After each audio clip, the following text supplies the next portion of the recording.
On Thursday, Ken Rosenthal of The Athletic published a story that stated that the Pirates are looking for bullpen help, with one league source indicating that the Pirates have been more aggressive than some of the other teams who are looking at bullpen help. Everyone wants to upgrade the bullpen. It's always a popular area where we see a ton of trades at the deadline. Pirates are being aggressive apparently and wanting to make sure what their options are. Theoretically, maybe try to make a trade sooner rather than later. Whenever you look at this bullpen and what they have produced lately, you can kind of see why. Good morning and welcome to Offbeat here on North Shore 9 presented by FanDuel.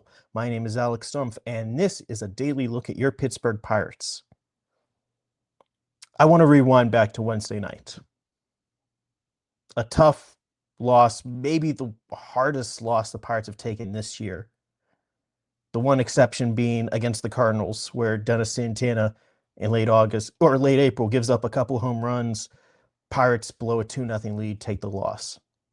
This one, 4 outs away, 4-run lead. Mason Montgomery on the mound, Gregory Soto in reserve. Montgomery can't get the out. They go to Gregory Soto for a 4-out save. He doesn't get an out. It was just ugly. And it kind of showed that this team probably doesn't have the leverage arms that they need. Coming into the year, they didn't have a set closer. Like, they like Gregory Soto. They brought him in for a reason. They didn't like a lot of the lefties on the free agent market, but they really liked him. That's why they gave him a pretty large contract. Dennis Santana had a really good run in 2025. They thought he could be one of those guys who could pitch the 8th and 9th. Justin Lawrence was someone that they thought could pitch the 8th, the 9th. Well, Soto, he had a bad game.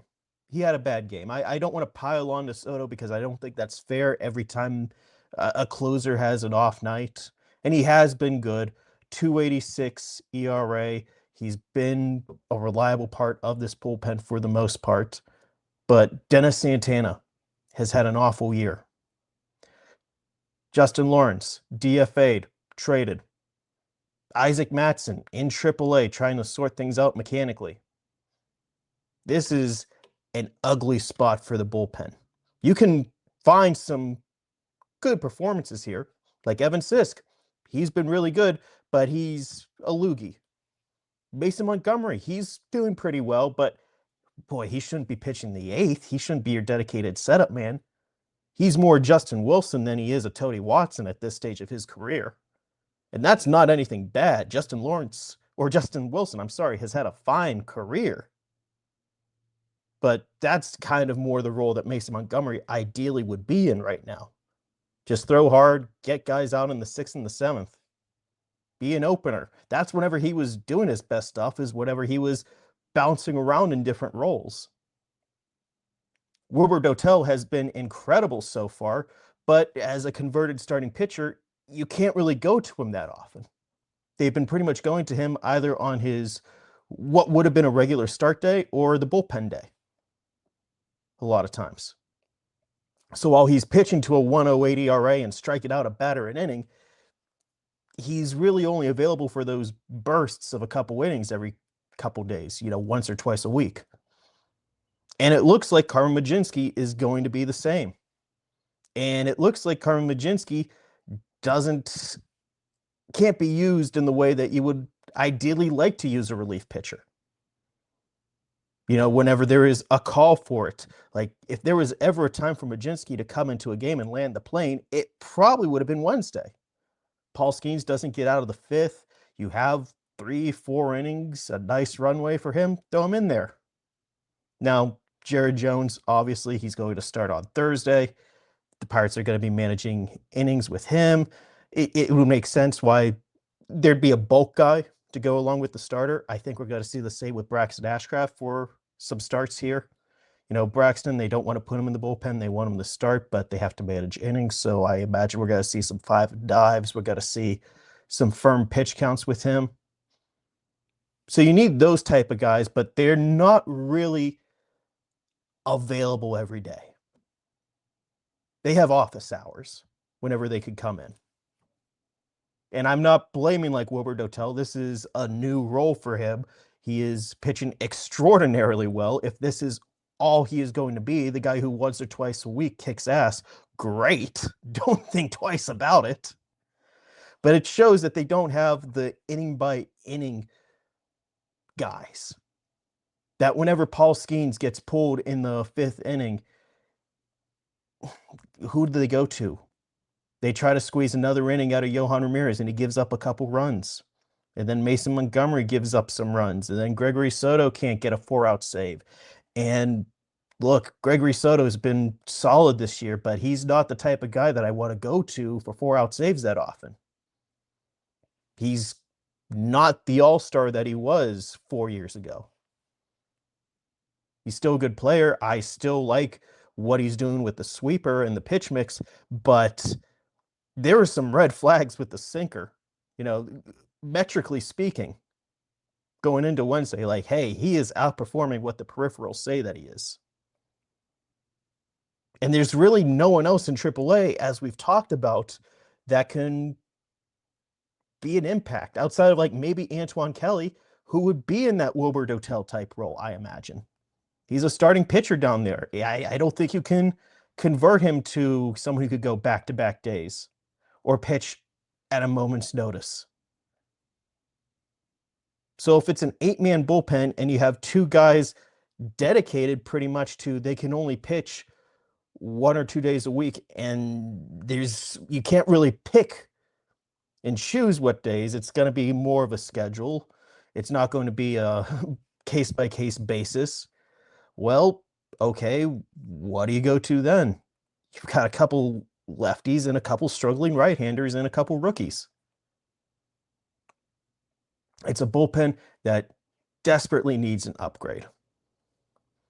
Now, I'm going to do some stat gerrymandering here, but I'm going to go to April 27. That was the game that Dennis Santana had against the Cardinals. Really opened the eyes of like, hey, this bullpen might not be it. And I'm going to take it through Wednesday. So I am taking it from the 2 worst bullpen performances we have seen from the Pirates this year. Their win probability added, which is what is the chance your team is going to win whenever you enter the game versus whenever you exit the game. It is bad. Negative 1.13. The bullpen has lowered their chances of winning in a little over a month by 113% from whenever they inherited the game. That's just not going to get it done. If you take Gregory Soto out of this bullpen entering Thursday, they are negative 0.46 WPA. Every other reliever, if you take out Gregory Soto, has been a net negative towards helping the Pirates win ball games so far. They need outside help. So yeah, that report from Rosenthal, it better come to fruition because I don't know how much they can count on internally to fix this mess. We're going to take a quick break. We'll be right back. This episode is brought to you by IQ Bar, our exclusive snack hydration sponsor. IQ Bar protein bars, IQ Mix hydration mixes, and IQ Joe mushroom coffees are the delicious, low-sugar, brain and body fuel you need to win your day. The Ultimate Sampler Pack is a great way for you to try all IQ Bar products and flavors. You get 9 IQ bars, 8 IQ Mix sticks, and 4 IQ Joe sticks. All IQ Bar products are clean label certified and entirely free from gluten, dairy, soy, GMOs, and artificial ingredients. With over 20,000 5-star reviews and counting, more people than ever are fueling their lifestyles with IQ Bar's brain and body boosting bars, hydration mixes, and mushroom coffees. The Ultimate Sampler Pack includes all 3. My personal favorites so far have been the almond butter chip and the iced tea lemonade hydration mix. It's just really full of flavor. I love starting my day with it, and I couldn't imagine starting my day with anything else other than IQ Bar products. Right now, IQ Bar is offering our podcast listeners 20% off all IQ Bar products, including the Ultimate Sampler Pack, plus free shipping.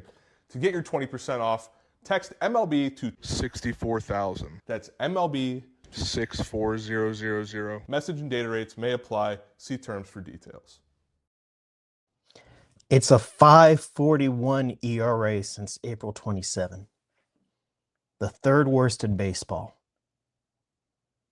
That's over half of this season at this point.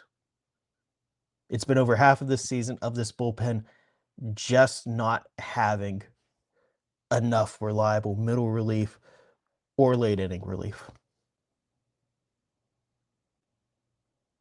I don't know what goes into making a trade in June. Because making a trade in June is not only you have to factor in acquiring another month and a half or 2 months of these players. It's also the other team telling their clubhouse, we give up on this year. And that's tough to do. Take it from someone who covered some really bad Pirate teams, especially 2020 to 2022. Okay, they didn't make those trades. In part, they were trying to get the best package possible. They're going as long as possible, see how many offers they can get. But you also have to go in every day trying to win a ball game. And it's one thing to have trade rumors circling around. It's another to see guys actually leave the room. So I don't know externally how much they can do right now. The free agent market that we talked about, maybe there being some options out there. Not really. It's June 4th at the time of this recording. I don't know how they make these moves at this point. You can offer higher ranked prospects, but at the same time, you got to keep some pitching for next year for this next winter. I imagine they're going to want to trade some of that starting pitching again to get more bats, to get more players of areas of needs. They're just in a bad spot where I don't know if they have enough arms as is, and the guys who are performing, like Wilbur Dotel, he's just not that flexible. And it looks like Majinski is going to be in that type of role as well. If there is any light at the end of the tunnel, I haven't given up on Dennis Santana, even after seeing some really ugly outings, especially against the Astros on Tuesday. Like, that was just not what you want to see. I can't 100% give up on him, though, because I just saw him excel last year. And maybe it's a look at the pitch mix. Maybe it's leaning into the cutter. I don't know what it all is. But that's still not enough, even if he gets back to his 2025 form. This is a bullpen that is not deep enough. That is going to have two positions going to guys who might not be available that day. So it's effectively a six-man bullpen where two or three guys are desperately trying to work through some stuff. It's a tough recipe for success. External moves need to be made to improve this bullpen and prevent losses like we saw on Wednesday. At the end of the day, that is one game out of 162. That's against an American League opponent, so it's probably not going to factor into tiebreakers that much, but it's still a game. If you score 9 runs with Paul Skeens on the mound, there is no excuse to lose that game, and they did. And I know Skeens was a big part. He put him in a bad position. Actually, not even that bad a position, just not a Paul Skeens position that he's used to. And the middle relief in the back end could not come through. They need to make external moves, and the sooner the better. And if Ken Rosenthal is right, that the Pirates are being more aggressive right now, then maybe they can make a couple trades before the calendar turns to August, because they need it. Thank you so much for listening to Offbeat here on North Shore 9 presented by FanDuel. If you haven't already, be sure to subscribe wherever you find a podcast or check us out on YouTube to see my smiling face. Thank you so much for listening, and we'll talk again tomorrow. All right, that wraps up this episode of North Shore 9. Thanks so much for tuning in, whether you're listening on the podcast or catching us on YouTube. If you enjoyed the show, please give this video a thumbs up, and don't forget to hit that subscribe button if you haven't already. It really helps us grow. And if you're listening on the podcast, a quick review goes a long way in helping others find the show. Plus, be sure to tell a friend about us. There's always room for more here in the NS9 community. And for those looking to support us a little more, consider joining our Patreon, become an MVP member, and get exclusive perks while helping us continue to bring you more of the Pirates content you love.